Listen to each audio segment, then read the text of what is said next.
My cheating wife was stunned when I confronted her and her affair partner at the bar. She never saw it coming. I've always lived a simple life, happy with a steady job and some peace and quiet. I learned the value of hard work and discipline from my dad, who taught me everything about welding. It wasn't glamorous, but I took pride in the craftsmanship. I never needed much, just a job and someone to share my life with. That someone was Lucy, my high school sweetheart, who I thought would be my partner forever. But life has a way of surprising you. Our relationship started with big dreams, full of optimism, but reality hit hard. I worked long hours, often out of town, while Lucy went to college on the money I earned. I thought things were good, but little cracks started to show, and soon our marriage was falling apart. One night driving down the highway, with the radio on, I couldn't escape the memories of Lucy and everything that went wrong. I switched to a talk show about UFOs, anything to distract me. The truth was, I didn't just leave her, I ran, trying to escape the betrayal. Let me back up, I'm Stan Shipman. I was married to Lucy for 5 years. We were high school sweethearts and rushed into marriage, thinking love would be enough. I was wrong. Money was never a problem. I've been a welder since I was a kid, taught by my dad. After high school, I breezed through welding school and started working right away. I even did underwater welding and made good money, enough to put Lucy through college. Now she's a paralegal at a big law firm downtown, so why am I running? Why am I on the freeway in the middle of the night? It all comes down to the woman I married and her bad influence of a friend. Lucy used to be sweet, but things changed. I loved her and I didn't hesitate to pay for her college. Despite her parents thinking I'd go broke, they underestimated me. She graduated debt-free, thanks to me. Things went downhill after she started working at McMaster and Fredericks. At first it was fine, but then her coworkers started influencing her. She'd go out with them once a week, which didn't bother me at first. But soon it became twice a week, including Fridays, our date night. When I brought it up, she brushed it off, saying we could go out on Saturdays, and that she deserved time with her friends. Then her nights out stretched later and later, and her calls went straight to voicemail. I finally confronted her one Saturday morning. I asked what was going on with her late night outings, and if she was seeing someone else. She denied it, saying they just went for a bite to eat after drinks. I told her it needed to stop, and she agreed, promising to quit going out on Fridays. For a few weeks, things seemed to improve, but soon enough, she was back to her old habits. Suspicious, I installed a phone finder app on her phone to track her location. One Friday, I followed her to a bar. Inside I found her sitting with a group, including one guy she was way too friendly with. She wasn't wearing her wedding ring, and when I confronted her, she claimed she took it off so she wouldn't lose it. One of the guys, Jake, stood up and introduced himself, smirking as he mentioned he worked with Lucy. The group chuckled, except Lucy. Jake squeezed my hand, trying to intimidate me, but he couldn't. I squeezed back, crushing his soft hand, until I saw him wince and let go. I was just going to ask your wife to dance, if that's cool, he said, rubbing his hand. I looked at Lucy. Is that true? I asked, and she nodded slowly. Thinking this might reveal more, I nodded back. Go ahead, but remember she's my wife, and I'll be watching. Lucy got up to dance, and I took Jake's seat, ordering a beer, as most of the others drifted off. You don't own her, you know, said the woman next to me. And you are? I asked. Marie Compton. I've been mentoring Lucy, showing her the ropes. Right. So Marie, who are you to give me marriage advice? I asked. I'm her friend, and like I said, I'm mentoring her. The partners like her, and she's got potential. I didn't like her tone, and wondered what she was feeding Lucy. Well, I'm her husband. If something's interfering with our marriage, I need to know. Stan, Lucy needs to broaden her horizons, Marie said. She's only ever known you in college. She needs to spread her wings. Spread her wings, or maybe something else. I shot back. No need to be crude, Marie said.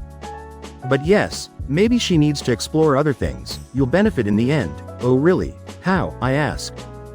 She might learn a few things to bring back to you. I'm sure you're seeing someone when you're away on jobs, right? No, Marie, I work, get paid, and come home. I love Lucy, and would never hurt her. Maybe you should broaden your horizons too, she smirked. I take my vows seriously. I trust Lucy does too. I notice you're not wearing a ring. Ever been married?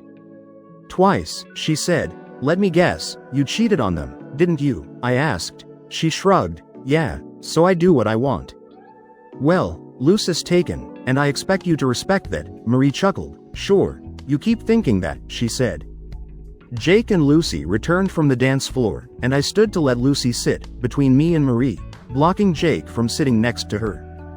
He didn't look happy, but I didn't care. So, Lucy tells me you're a welder. What do welders make these days? $15 an hour, Jake asked.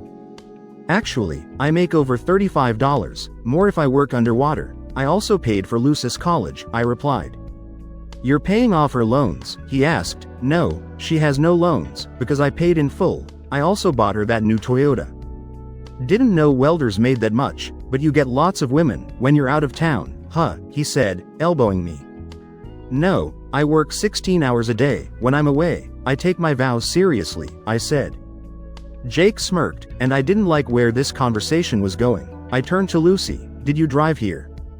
Yes, she said. Good, I've had enough fun. I'm going home. I expect you to follow soon. I got up, knocking my cold beer into Jake's lap. Oops, sorry, better go change those pants. Jake stood, furious, but backed down when I warned him. Smart move, I said, turning to Lucy. You coming? I'm right behind you, she said, quietly. Marie glared at me, but I didn't look back as I left. Lucy arrived home a few minutes after me. She stormed in, upset. What the hell was that? You embarrassed me. I embarrassed you, I replied.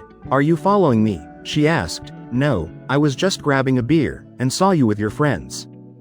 I lied. Something I hadn't done before. If anyone should be embarrassed, it's me. Seeing my wife acting like a giddy schoolgirl with some guy without her wedding ring made me feel like you're ashamed of me. Is that it? Her face softened. Of course not. I just work with these people, and Jake's there. I work with him the most, and Marie, she's higher up. She's been mentoring me. Does that include marriage advice? I asked. What do you mean? While you were dancing, Marie was telling me, you need to broaden your horizons.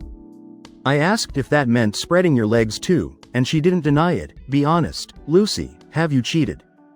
No, I haven't, she said, but she couldn't look me in the eye. You know I could never forgive that. Marie said you might be cheating when you're gone. Are you? No, I said, firmly. We've known each other since 6th grade. Have I ever been unfaithful? She shook her head. No. I love you too much to hurt you. I work hard, often 16-hour days. You've seen my pay stubs. Yes, I know, she said. Then you know I've supported you, bought you a car, paid the bills, and I'm saving for a house. You can tell Marie to shove her advice where it belongs. She's divorced twice for cheating.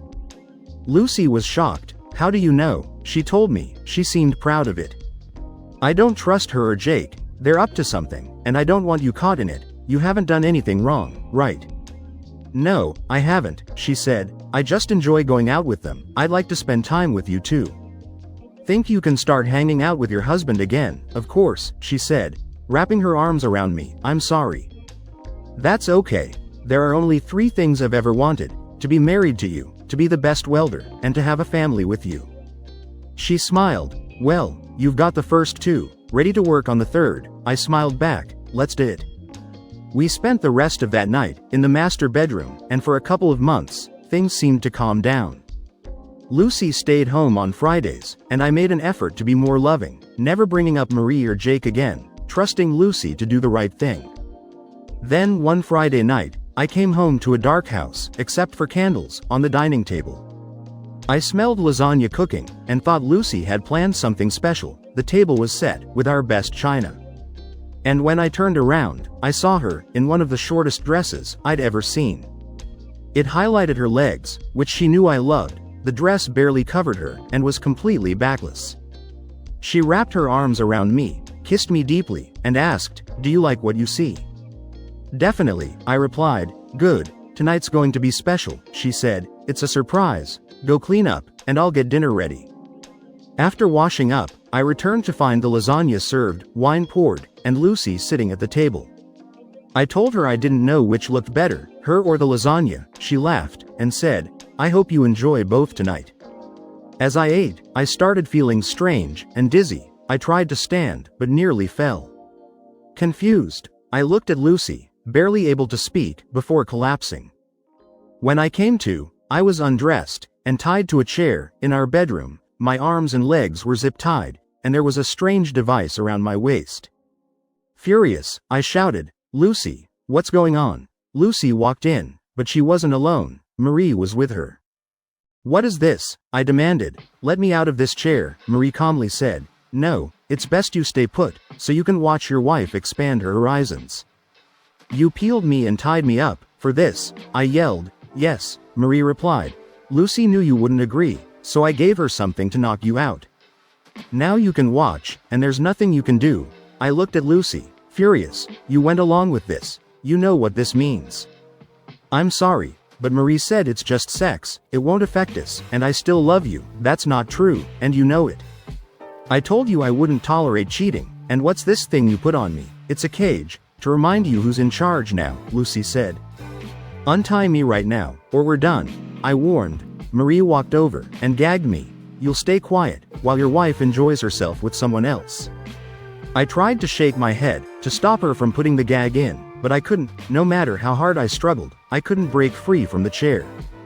Marie stood up and walked to the door, letting Jake and another guy from Lucy's office enter. They looked at me and laughed. "Looks like the loser is ready," Jake said. "He's not cooperating," Marie replied. Jake punched me hard in the face, then again. I could taste blood. Lucy screamed, "Don't hurt him, you promised." "I owe him for ruining my pants. Now he'll watch as I screw his wife." He ripped Lucy's dress off. "Lose the underwear," he told her. Lucy hesitated, then took them off, and handed them to Jake, who tossed them at me, after sniffing them. Lucy got on her knees, and started giving Jake head, while looking directly at me. I was shaking with rage, but Jake and Marie just laughed. "Your wife is good at this," Jake taunted, after he finished. Lucy moved on to the other man. I couldn't bear to watch. "You like watching this, don't you?" Marie asked, filming everything. "Admit it," she pressed, but I shook my head. When Lucy was done, Jake led her to the bed. "For the main event," he said, and I closed my eyes, as I heard Lucy moaning. "Better than your husband?" Jake asked, and she responded, "Oh yes, so much better." At that moment, all the love I had for her vanished. I had heard about men getting turned on by watching their wives with others, but all I felt was hatred.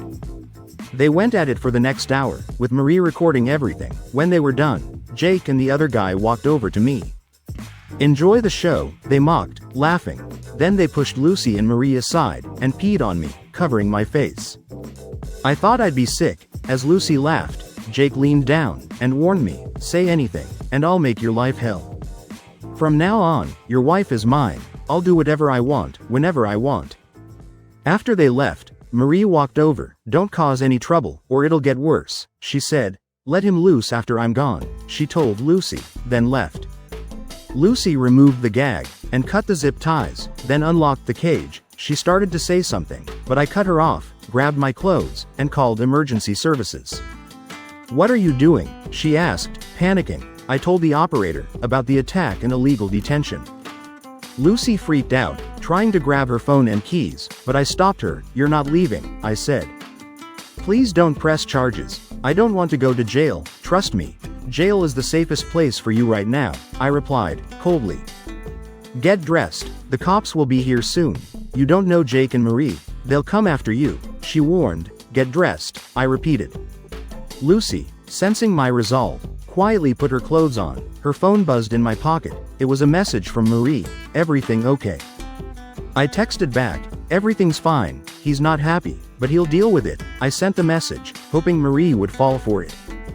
When Lucy came back to the living room, the cops had arrived. I let them in, and they could tell right away, something was wrong. One officer took my statement, called for an ambulance, and collected evidence from my face. The other officer talked to Lucy in the bedroom. After conferring outside, they came back in, and Lucy was brought out in handcuffs, crying. "Please don't let them arrest me. It was just for fun," she pleaded. I shook my head and turned away. More police arrived, along with an ambulance, a female officer took Lucy away, and the officer who took my statement explained that she was being arrested for illegal detention, killing, and sexual attack. "We need to take you to the hospital for blood and urine tests to see what they gave you," he said. I agreed. Knowing more evidence would help. "You should also get a protection order," he added, handing me a card for a DA's office attorney. "She'll meet you at the hospital." I thanked him and went with the paramedics, who gave me a quick check on the way. At the hospital, they examined me, took samples, and gave me painkillers. Just as I was starting to relax, a woman entered. "Stan Shipman?" she asked. "That's me," I replied. "I'm Linda Calloway, the assistant DA on your case. How are you feeling?" "I've been better, but I'm okay." She briefed me on the situation, telling me that Marie, Jake, and the other man had been arrested. However, they might be released due to their company's influence. "I'm seeking a protection order for you," she said. "Thanks. Do you think it will help?" "Maybe, but no guarantees," she admitted. I understood. "I guess I'll just have to deal with it." She nodded. "They'll be in jail until Monday. For now, you might want to hire a divorce lawyer, unless you plan on staying with your wife." "No, I'm done with her," I said. She told me I'd be kept overnight, since my apartment was now a crime scene. She also asked if I owned a weapon, and I told her I didn't. After that, I fell asleep, and woke up when they moved me to a private room. The next morning, my parents visited, and I told them everything. My father was furious. "What are you going to do?" he asked. "I'm divorcing her," I said. "Good, let me find you a lawyer," he offered. He also agreed to give me a ride home when I was discharged. Later, Lucy's parents came by, shocked and embarrassed by what she had done. Her father asked if I planned to divorce her, and I confirmed it. "I'm truly sorry," her mother said. "If she needs a place to stay, she can come live with us." I thanked them, grateful for their understanding. After saying goodbye, Lucy's parents left. A couple of hours later, the doctor checked me out and cleared me for discharge. I called my dad to let him know, and my parents arrived just as the paperwork was completed. After the nurse gave me instructions, they wheeled me to the car, and we headed home. When we arrived at the apartment, my dad helped me to the door, and we said goodbye again. "Call if you need anything," he reminded me. "Thanks, Dad," I replied. Inside I noticed the place had been searched by the police. I also saw a message on the answering machine, "Dead meat." The number was private, and after replaying it, I realized it was a recorded line from a Rocky movie, not someone speaking directly. Then the doorbell rang. Through the peephole, I saw a brunette who looked familiar from the night I met Jake. I activated my phone's camera, then opened the door, keeping the chain on. "Yes?" I asked, as I opened the door slightly. "Mr. Shipman," a woman's voice responded softly. "That's me. And you are?" "Holly Brinkman. I work with your wife. Can I come in?" "Are you alone?" I asked, cautiously. "Yes." I unchained the door and let her in. "What can I do for you, Holly?" I asked, noticing her nervousness. Without a word, she handed me a manila envelope. "What's this?" I asked, taking the envelope. "Please open it," she said, quietly. I went to the kitchen and grabbed a pair of gloves, not wanting to leave fingerprints on whatever was inside. I opened the envelope and found photographs of a dead man, hands tied behind his back. I stared at the images. "Who is this?" I asked, my voice tense. "That's my husband, Brian," she said, tears welling up in her eyes. "Did you report this to the police?" "Yes, but they ruled it as suicide. The firm we work for has influence. They own part of the police force, and some judges." "Did Jake have anything to do with this?" I asked, thinking of the implications. "I don't know, but it's possible. He ordered it." "So why are you still working there?" I pressed. "I have no choice," she admitted, her voice trembling. "You're not just a legal secretary, are you?" I asked, the reality dawning on me. "No, my husband tried to fight back, and he paid the price." "So you're forced to stay, doing?" "Yes, I'm basically there for the attorneys and their clients." "And Marie?" I asked, now connecting the dots. "She's like the madam she assigns us, and Lucy." I hesitated. "She was being groomed," Holly confirmed. I found a note tucked inside the envelope, written with letters cut from a magazine. It read, "Back off or this could be you." "Did you read this?" I asked Holly, showing her the note. "No, it was dropped at my apartment this morning, with instructions to hand deliver it." Would you testify to the DA? I asked. No, I want to stay alive. You don't understand how dangerous these people are, especially Marie. How many people at the firm know about this? I asked, trying to assess the scale of this. Everyone at the executive level, she replied. Thanks for bringing this to me, Holly. I'm truly sorry for your loss. You're a good guy. Lucy's lucky to have you, she said, with a sad smile. Thanks, I said. Escorting her to the door, I watched Holly leave, scanning the street, to make sure no one was watching. Once the coast was clear, I locked the door behind me. The voice in the envelope had just changed everything. I still planned to divorce Lucy, but now the stakes had escalated, and after I dealt with Jake, Lucy would be praying for the Grim Reaper. I stopped the video I had been watching, and picked up the phone, dialing Linda's personal cell. This is Linda Calloway, she answered. I quickly told her about the voicemail in the envelope. This changes everything. Bring it to me right now, she said, urgently, giving me her address. I decided I needed to get out of town. For a bit, I packed a bag for a few days, grabbed the meat cage Lucy had used on me, and put everything in my truck. I also packed some basic welding tools, called my boss to ask for time off, and he agreed, saying I had plenty of vacation time. I double-checked everything, locked up, and headed to Linda's condo, arriving within 30 minutes. She was shocked by the photos. In the note, I also have a video of my conversation with the woman who delivered it, I told her. Let me see it, she said. I played the video, and she was stunned. This explains a lot. Can I get a copy? I let her copy the video, from my phone. Then I remembered Lucy's phone, in my pocket, and handed it to her. What's this? She asked. It's Lucy's phone. I grabbed it the night Jake attacked me. You might find something useful. I'll have someone check it out, she said. Then paused. Maybe I should involve the state or feds, if what Holly said is true. We can't trust our local police. She looked at me. What are you going to do? I'm leaving town for a bit, I replied. Let me know where you are. Okay, we'll do, I said. I left, unsure of where to go. I withdrew as much cash as I could, and kept an eye out for anyone following me. The images of the man who was eliminated haunted me, reminding me that I could be next, if I wasn't careful. Late at night, I decided to call an old friend. Yeah, said the gruff voice on the other end. Dave, it's Stan. What's going on? I've got a bit of a situation. Can I crash at your place for a few days? Sure, buddy, just grab a couple of 6-packs, on your way. We'll do. See you soon. Feeling relieved, I hit the road, stopping at a convenience store to grab some beer, ice, and coffee. I also picked up some cigarettes, for Dave, knowing he'd appreciate the gesture. After all, he was letting me stay at his place for a while. Dave Brolin was about 15 years older than me, and had worked with my dad. That's how we met, and he became like a big brother. I learned a lot from him. While working in my dad's shop, he had a tough upbringing. His father died from mesothelioma after years in the shipyard. And his sister Beverly cared for their mom, until she passed from cancer, a year ago. I'd known Beverly for a while. She was attractive, and a girl next doorway, but we were more like siblings. I hadn't seen her in a long time, and was curious to catch up. Dave had married young, but divorced, after finding his wife with a coworker. He never remarried, and now looks after Beverly, who lives with him. I arrived at Dave's house, around 2:30 a.m., with my stuff, and met him on the porch. Hope you brought beer, he joked. Of course, I said, handing him the smokes.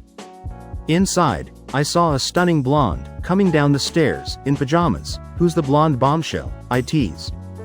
You know who I am, idiot, she shot back. It was Beverly, grown up, fit, and looking nothing like the girl I remembered. Beverly, is that really you? Yeah, genius. What are you doing here so early? Did Lucy throw you out? Not exactly, I said, my voice tight, noticing my bruised face. Beverly's tone softened. I'm sorry, Stan, what happened? That's why I'm here, I replied. Grab a beer and tell us, Dave suggested. I grabbed 3 beers, and handed them out, teasing Beverly about her age. She flipped me off, and smiled, then told me to spill it. So I told them everything, about Lucy, Marie, Jake, and showed the video of my meeting with Holly. They were stunned into silence. Damn, Dave finally said, do they know where you are? I don't think so. No one followed me. Good, we're up on this hill, and we'll see anyone coming. I still have the weapons I got from your dad. You remember how to shoot, right? Yeah, but I haven't touched a weapon since then. No worries, I'll take you out back to practice. Bev's become a decent shot too, he said, with a grin. And Beverly flashed a mischievous smile. Does your dad know you're here? Dave asked. No, I didn't tell him anyone yet. I need to let the assistant DA know though. I didn't decide to come here until I was already on the road. I'll call your parents in the morning. Turn off your phone and take out the battery, just in case there's a tracker, Dave suggested. I shut off the phone and removed the battery. Lucy's arraignment is Monday, Beverly asked. Yeah, the DA hopes they'll hold her without bail, but I'm not sure, based on what Holly told me. You can stay here as long as you need, Dave offered. I've got a job in a week, but you're welcome to stick around. Thanks, I'm planning on taking 2 weeks off, so hopefully things will be settled by then. If you need anything, just ask, Dave reassured me. Dave smiled at Beverly and said, I'm sure she'll keep you busy, but you're our guest. Your folks always treated us well, so just relax and enjoy the country air. Beverly stood up, yawning. I've got to get up soon and make breakfast. Hope you like omelets and hash browns, she said, glancing at me. Sounds perfect, I replied. She waved goodnight and went upstairs. After her door closed, Dave and I stepped outside to smoke. What's her story? I asked. I thought she'd be married with kids by now. She never found anyone she cared for, dated a few guys, but none of them measured up. Measured up to what? I asked. Dave looked at me seriously. You. She's always had a crush on you. Really? I said, surprised. Yep, the only reason she never told you was because of Lucy. Are you serious? As a heart attack. I've even heard her call your name in her sleep. That's a little too much info, I said, feeling awkward. Dave just smirked. It is what it is. When did she turn into a babe? I asked, shaking my head. She's always been pretty. You just had blinders on with Lucy. Yeah, I guess I did, I said, quietly. Look, if you two get together, that's fine by me. Just don't break her heart, okay? She's had feelings for you for a long time. I'm done with Lucy, I reassured him. Good, just don't lead her on, he added. We finished our smokes, and Dave headed to bed. I followed shortly after, and fell asleep, as soon as my head hit the pillow. I woke up to Beverly yelling, rise and shine. It was 8:30, after my morning routine, and quick shower, I got dressed. Pulling off my wedding ring, and leaving it on the dresser, when I came downstairs, Beverly was making breakfast, in a short t-shirt and cut-off shorts. Her hair pulled back, she looked amazing, and I wondered why I hadn't noticed before. Smells great, I said. She smiled. Coffee's ready. Want butter pecan creamer? Absolutely. Help yourself. Just save some for us, she said, with a wink. I poured a cup, and joined Dave, who was reading the paper. Morning, I said. Morning, he replied, still focused on the news. There's an article about a lawyer getting arrested. Could be connected to your case. I glanced at the article, but it didn't offer many details, so I handed it back. By then, Beverly brought breakfast to the table. This is amazing, I said, after a bite. Glad you like it, she smiled. After breakfast, Dave stood up. I'm heading into town for a bit. If you need to call the DA, use the house phone. Thanks, I said. Beverly handed him a list, and he left. I turned to her. Need help with the dishes? Not necessary, but I'd appreciate it, she replied, with a grin. I helped Beverly clear the table, and she tossed me a towel while she washed the dishes. I see you're not wearing your ring. Are you really going to divorce her? She asked. Yeah, I told her I wouldn't tolerate cheating, and I meant it, I said, firmly. Good, she replied, with a slight smile. Glad to see you still have some backbone. So what's your story? How are things with you? I asked. She shrugged. Okay, I guess. Anyone special in your life? I asked, curious. There was, but he was taken. Besides, I had to take care of my parents, she said, looking a bit sad. Yeah, I heard, I said, sympathetically. I worked as a waitress to help out after Dad died, and when Mom got too sick, I stayed home full-time to take care of her, she explained. I'm sorry, don't be. I don't regret it. I just hope someone will be there for me when I'm that age, she said, with a soft smile. So what happened after your mom passed? I asked. Had to sell the house to cover the expenses. Dave let me have what was left, and I've been living here since. He offered to send me to college, but I turned him down, she added. Why? I asked, surprised. I want to make it on my own. I'm working at McDonald's and taking business courses at night, she said, proudly. Good for you. Dave's still talking about starting his own fabrication business. He wants me to handle the accounting, she said. Still on about that, huh? I laughed. Yeah, he does custom work for folks around here and makes good money. His dream is to work full-time from his shop. Maybe he can show me the shop while I'm here, I said. That would be nice, she replied. We fell quiet, and I found myself really admiring her. For the first time, she noticed and raised an eyebrow. What are you staring at? She asked. I think I'm looking at the most beautiful woman I've ever met, I told her. She blushed and looked down. Stop teasing me. I'm not. I admire everything you've done. Taking care of your parents, working your way through school. I just wish I'd noticed it sooner. Well, you were blinded by Lucy, she said, smiling. Yeah, you're right, I agreed. With the dishes done, Beverly dried her hands and turned to me, her expression firm. She used you, you know, she said, bluntly. I sighed. I think you're right. I saw through her years ago, she continued, shaking her head. Why didn't you say anything? I asked, curious. You wouldn't have believed me. She had you wrapped around her finger, Bev said, with a hint of frustration. All I wanted was to keep her happy, I said, quietly, looking down. And look where that got you, she said, her voice rising. She got her degree, a new car, and everything else, on your dime. Then when she didn't need you anymore, she traded you in. I'm glad she's in jail, because I'd tear her apart if she were here. I believe you would, I said, with a smile, trying to lighten the mood. Bev crossed her arms and stared at me intently. I need to know one thing. What's that? I asked. Are you going to fall for her tears and take her back? I shook my head firmly. No, that's not happening. Good, she said, visibly relieved. Just remember that, without warning, Beverly pulled off her t-shirt and tossed it aside, revealing herself to me for the first time. She quickly undressed, walked over, wrapped her arms around me, and kissed me passionately. We made love in the kitchen as the morning sun streamed through the window. I love you, Stan Shipman. I've always loved you, don't forget that, she whispered afterward, her voice tender. I love you too, Beverly, I replied, still breathless. I want to stay like this forever. That sounds nice, she smiled, but I doubt my brother would appreciate it. She laughed, and I kissed her deeply again. Then it suddenly hit me. I pulled back, concerned. I just realized I didn't use protection. Don't worry, I'm on the pill, she reassured me, with a smile. Honestly, I wouldn't mind if you got me pregnant. I'd love to have your kids. I'll hold you to that, I said, relieved. We should clean up before Dave gets back, she said, standing up and stretching. I need to prepare the meat for tonight. Why don't you shower first? Okay, I'll be up in a bit. What's the meat for? I asked. We barbecue on Sundays, weather permitting. You like venison, right? She grinned. Yeah, but it's been years since I had any, I said, smiling back. Good. I shot it myself, with Dave's .50 flintlock, and dressed it in the field, she said, proudly. You're quite the woman. I'm impressed. I laughed. I knew Dave's flintlock had to be at least 49 inches long. Did you load it yourself? I asked, intrigued.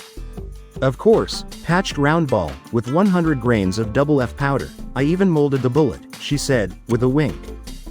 Damn, do you like fishing too? I asked, genuinely curious. I love fishing. I bait my own hooks, and clean my own fish, she replied, clearly proud of her skills. Is there anything you haven't done? I asked, sarcastically. I haven't rebuilt the transmission in Dave's truck yet, but I did help him rebuild the engine, she laughed. I'm definitely in love, I said, kissing her. She kissed me back, and said, now hurry up and shower, I'll be up in a bit. I headed upstairs, and jumped in the shower. A few minutes later, Beverly joined me. Just wait until tonight, when we go to bed, she teased.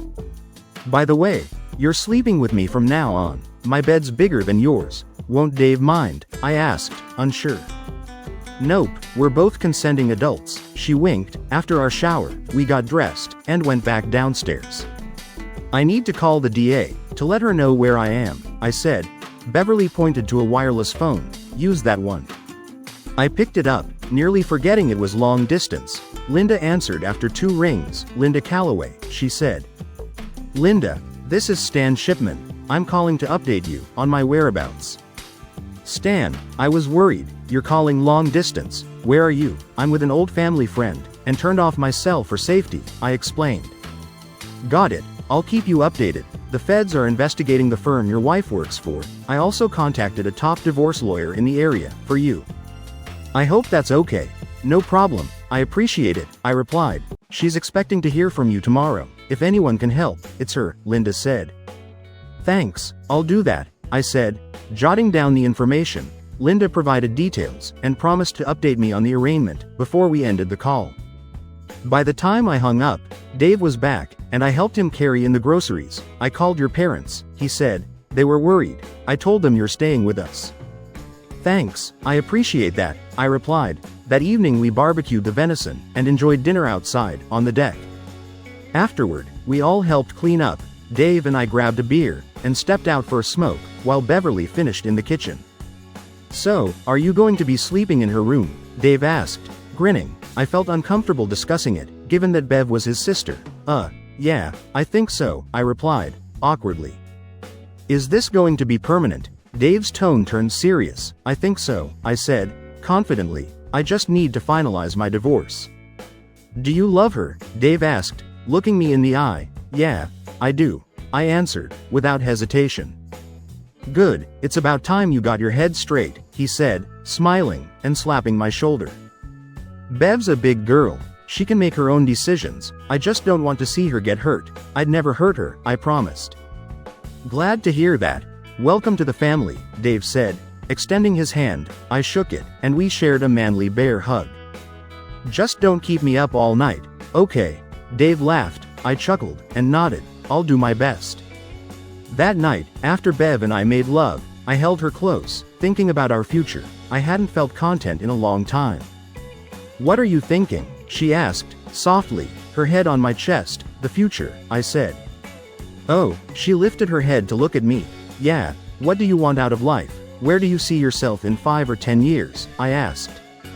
I'm not one to chase a career, she said, thoughtfully. I just want a loving husband, and a family. That's enough for me. What about your classes? I asked, curious. They're more for Dave. He'll need help with his business, she explained. And what do you want? I'm like you, I said. I just want a faithful wife, and a family. I thought I had that with Lucy, but it didn't work out. She smiled. And your job? I love it, I said, but sometimes I'm gone for a couple of weeks. Can you handle that? She laughed. My brother's a welder, remember? I know what to expect. As long as you come home to me, I'm fine. I looked at her, feeling peace I hadn't felt in ages. I wish I'd met you before Lucy. Me too, she said. But we'll get through this together. We're a team. I'll always be here for you, she added, warmly. I love you, I said, kissing her. I love you more, she whispered, holding me tight. That night, I fell asleep feeling truly loved. The next morning, Beverly was up early. After making breakfast, she kissed me, before heading to work, reminding me she had class after her shift. I'll be home by 9:30. You guys fend for yourselves, she said, grinning. I love you. I love you too, I replied, touched. After she left, Dave came down, and joked, no kiss for me. Beverly laughed, gave him a quick peck, and said, stay out of trouble, as she walked out. I glanced at the clock. I need to call that divorce lawyer. Dave motioned to the phone. So I dialed. Law office of Bernice Goodwin. A friendly voice answered. I introduced myself, and explained that Bernice was expecting my call. Hold on a moment, she said. Soon another voice came on. Bernice Goodwin, how can I help you? This is Stan Shipman. Linda Calloway gave me your number. Yes, I've been expecting your call. Normally I like in-person meetings, but I understand this time is different, she said. That's fine, I replied. We can handle most of it online. Tell me everything, she instructed. I explained the situation, and she listened carefully. What are your expectations? She asked. I want no alimony, and my fair share of the assets, I said. We can do that, she replied. Your wife's legal trouble will help your case. Do you own property? No, we rent, I answered. Do you want to pursue action against Marie and Jake? I'd recommend suing for emotional distress, not alienation of affection. It's more effective, she advised. Do what you think is best, I said. I'll get started. "Do you have an email?" I gave her my information. And she said, "I'll send documents, including a contract to sign, and a checklist. You'll also need to pay a retainer. Can you do that today?" Yes, I agreed. "Great, once everything is ready, I'll have the papers served. Any questions?" "No questions," I replied. Her assistant took my credit card info for the retainer. After hanging up, I checked my email and found 2 documents from Bernice. I signed the contract, sent it back with a receipt, and read through the advice on protecting my finances. Using online banking, I opened a new account, transferring half of our savings and checking into it. I paid off and canceled Lucy's card, but kept mine open for the retainer payment. By early afternoon, I had finished everything. Dave took me to a shop where he was working on a trailer for a local farmer. I helped out, finding it relaxing to stay busy. Around 3 o'clock, we got a call. Dave answered and handed me the phone. "It's your lawyer," he said. "This is Stan," I said. "Stan, it's Linda Calloway. Bad news. The judge set minimal bail and let them go," Linda said, sounding tense. "How's that possible?" I asked, feeling my stomach drop. "Probably on their payroll. The protection order is in place, but it's only as good as the paper it's on. Stay put for now. The feds are watching them, but I can't guarantee your safety," she explained. "Great, so what now?" "Stay where you are. I'll handle things from here. Call if you need anything," she said. "All right," I replied, feeling uneasy. After hanging up, I told Dave. The judge let them go. "Damn, you should call your folks," Dave suggested. I agreed and dialed my parents. My dad answered on the second ring.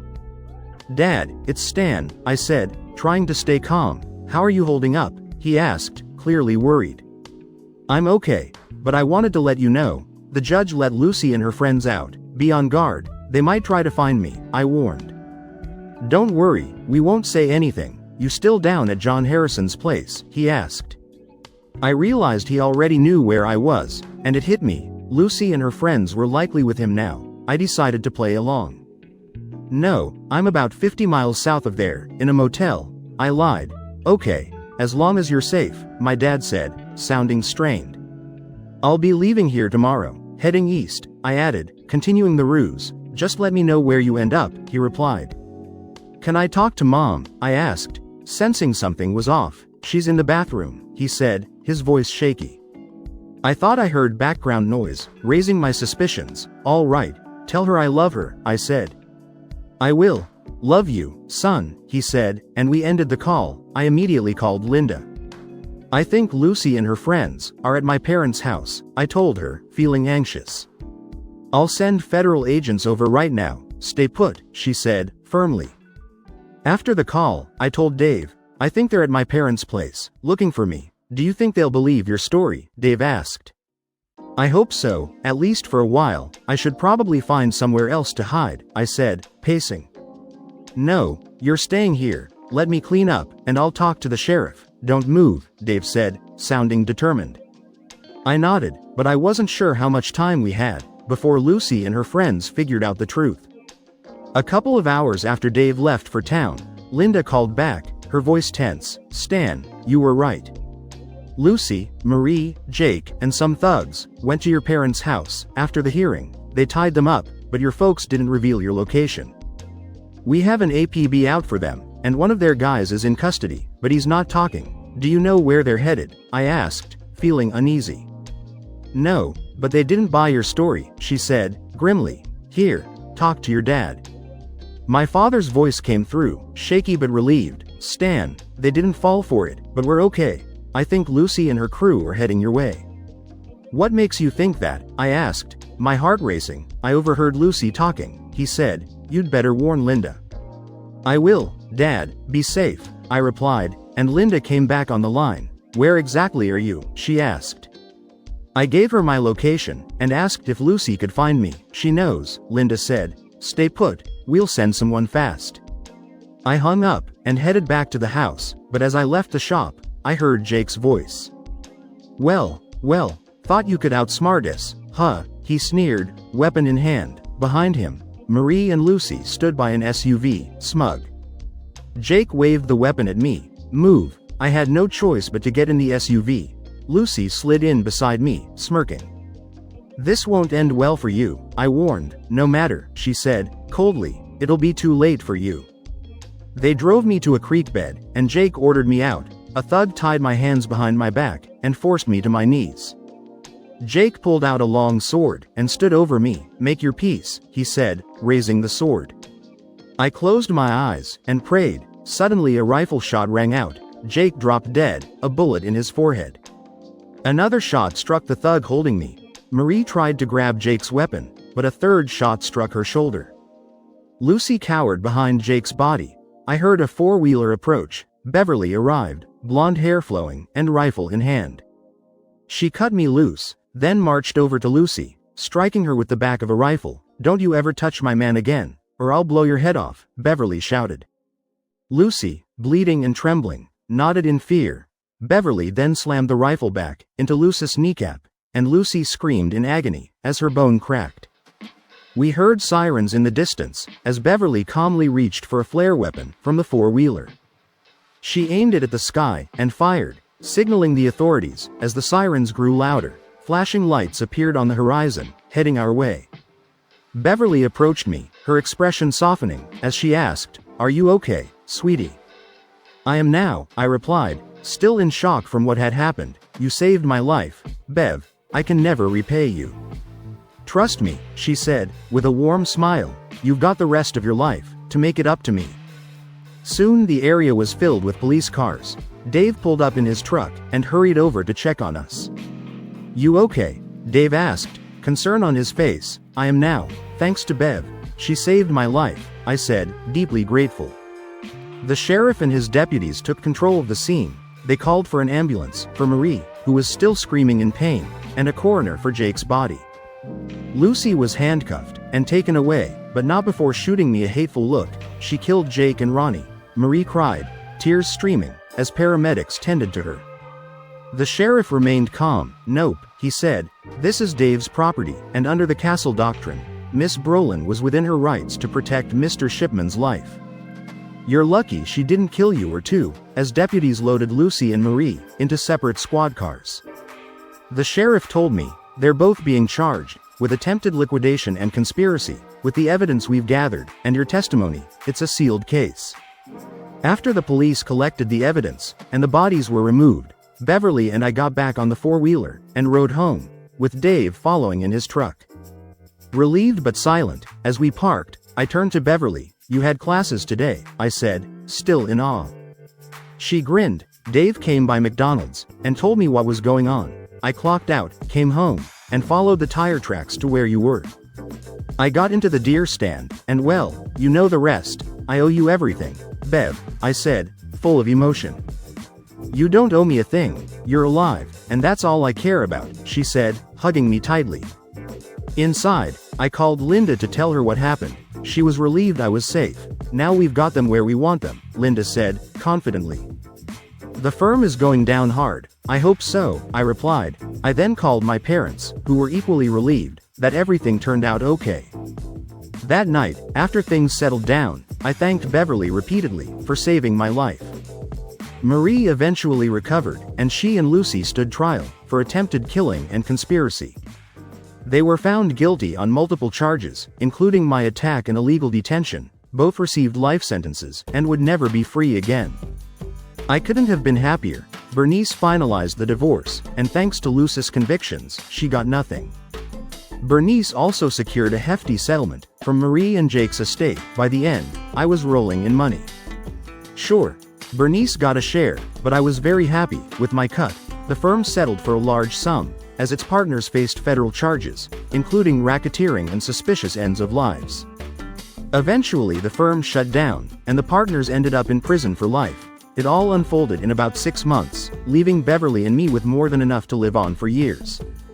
I bought a nice ring, and proposed properly, on one knee. She squealed, and kissed me all over. A month later, we got married, and spent a week in Las Vegas. When we returned, we sat Dave down, and proposed forming DNS Welding and Custom Fabrications. "Are you serious?" he asked. "Hell yeah," I said. Beverly pulled out a spreadsheet, and showed it to me. It was the business plan she had been working on.